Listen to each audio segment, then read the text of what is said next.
Most people recommend creating or choosing a routine based on the game you play, but what if this is the wrong approach?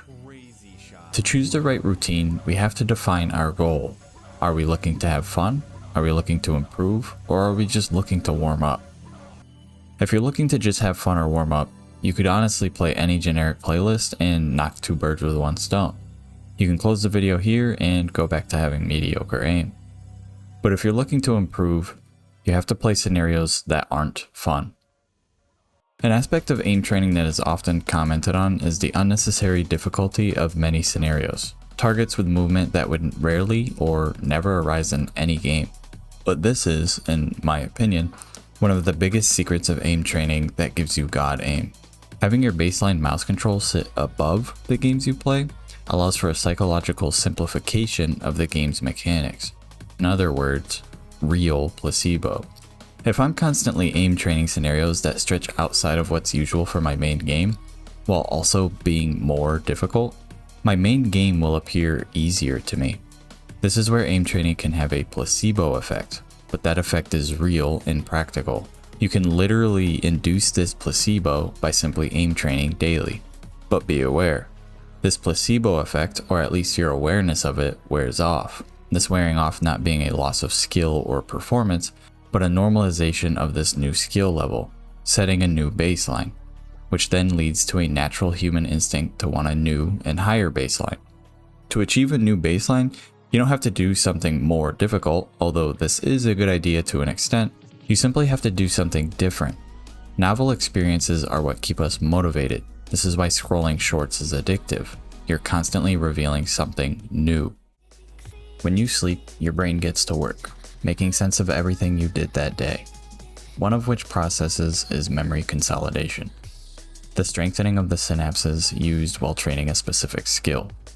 In other words, your brain plays kovaaks while you're sleeping and stores that experience for you to use the next day. This is why consistency has an increasing effect over time. You're giving your brain new experiences to train and consolidate while you sleep. Everyone knows which aim disciplines they hate most. It's not a coincidence that we hate that which we are least skilled in. In my case, I really don't like flicking, so naturally my flicks are awful. Treating aim training as a skill or art style opens the door to discipline. With this aspiration, you have to accept sometimes shit just isn't fun. But in accepting this, you also tune yourself to a deeper frequency of aim training, the art of it all. It's a river of ideas that are not only passed from one another, but slowly alchemized through this exchange. What worked for X may not work for Y. Through this continued alchemizing, certain aspects are set into place as hard truths. Others remain floating in the art space, not set in place, but still worth consideration.